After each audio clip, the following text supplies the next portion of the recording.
आज हम बात करेंगे व्हाट इज़ स्पैनिंग ट्री। ये कॉन्सेप्ट बहुत इंपॉर्टेंट है, लेकिन हम बहुत आसान अंदाज में इसको कवर अप करेंगे और आपके जो कॉन्सेप्ट होंगे वो 100% क्लियर होंगे। आपके पास एक ग्राफ दिया हो, यहाँ पे आप देख सकते हैं ग्राफ है।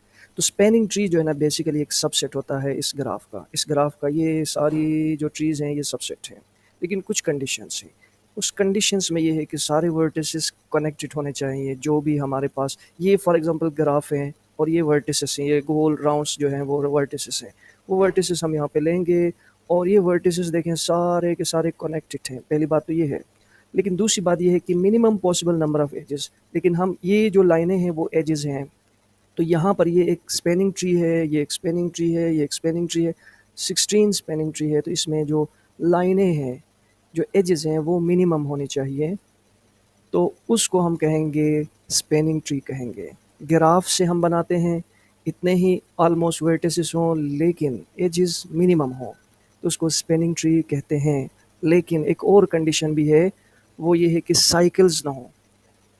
स्पैनिंग ट्री में साइकिल ना हो। साइकिल मीन्स ये देखें ओपन है, किसी न किसी एंड से ये ओपन है, तो यहाँ पर ये साइकिल्स हैं, तो यहाँ पे साइकिल्स ना हो।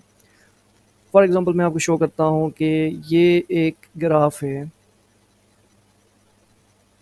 ये ग्राफ है, तो इसमें साइकिल है। लेकिन अगर हम इसको यहाँ से ओपन करते हैं तो यहाँ पे देखें कि अब यहाँ पे ये साइकिल नहीं है। तो इस किस्म की जो सिचुएशन है जब हो तो उसको स्पैनिंग ट्री कहेंगे। अब स्पैनिंग ट्री की कुछ प्रॉपर्टीज़ हैं, उनको हम देखते हैं कि स्पैनिंग ट्री जो है ना वो डिसकनेक्टेड ग्राफ नहीं होनी चाहिए, कि इसमें से सारे वर्टिसेस जो है ना वो कनेक्टेड होने चाहिए।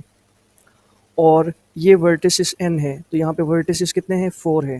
4 में से 1 माइनस करें तो 3। तो इतने स्पैनिंग ट्रीज़ में जो है इतने एजेस होने चाहिए। और इसमें फिर वही बात साइकिल ना हो, लेकिन अगर हमने इसको कंस्ट्रक्ट करना है स्पैनिंग ट्री को, तो ई एजेस में से n वर्टिसेस को माइनस करके +1 करेंगे तो हमें पता चलेगा कि हमें स्पैनिंग ट्री को कैसे बनाना है।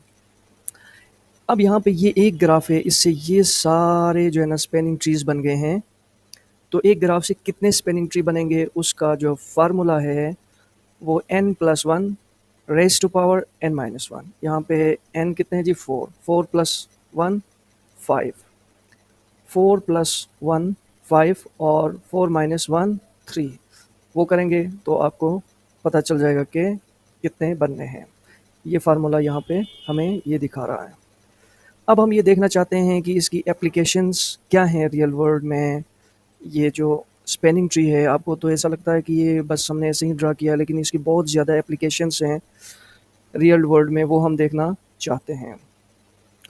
तो इसको शॉर्टेस्ट पाथ फाइंड करने के लिए कुछ एल्गोरिदम्स हैं, डाइजेक्स्ट्रा एल्गोरिदम है, एस्टेरिक सर्च है, इनमें इसका इस्तेमाल किया जाता है। टेली कम्युनिकेशन नेटवर्क्स में हम इसे इस्तेमाल करते हैं, इमेज सेगमेंटेशन में या कंप्यूटर नेटवर्क राउटिंग प्रोटोकॉल में इनका हम इस्तेमाल करते हैं। तो ये बहुत सिंपल सा कॉन्सेप्ट था और इसी से अगला जो कॉन्सेप्ट मिलता जुलता है, जो कि बहुत ही इंपॉर्टेंट है, जो बेस करता है आगे इंपॉर्टेंट चीज़ों के लिए, वो है minimum spanning tree. Minimum spanning tree को समझने से पहले हम ये जानना चाहेंगे कि ये जो लाइनें हैं इसके दरमियान जो नंबर लिखा हुआ है ये होता है वेट। और अगर हम तमाम वेट्स को सम करें, हम बनाएंगे एक स्पैनिंग ट्री, जैसा कि हमने यहाँ पे एक स्पैनिंग ट्री बनाई है। आपको पता है कि एक ग्राफ से कई स्पैनिंग ट्रीज बन सकती हैं। जैसा मैं यहाँ पे एक इसी से एक और ड्रॉ करूँ तो यहाँ पे ये और ये भी बन सकती है, एक ये बन गई है, एक ये भी बन सकती है। अब इसमें आप काउंट करें, ये कितना है? 10। यहाँ पे 10 है और यहाँ पे 3, कितना हो गया? 13। तो ये मिनिमम स्पैनिंग ट्री नहीं है, लेकिन इसको अगर काउंट करें 2 + 3 तो कितने हो गए? 5। इससे जो स्मॉलर अमाउंट है, स्मॉलर कॉस्ट भी हम कह सकते हैं, वो पॉसिबल नहीं है। तो ये जो है ना वो मिनिमम स्पैनिंग ट्री है और ये कॉन्सेप्ट बहुत इंपॉर्टेंट है और कितना आसान है आपने देख लिया।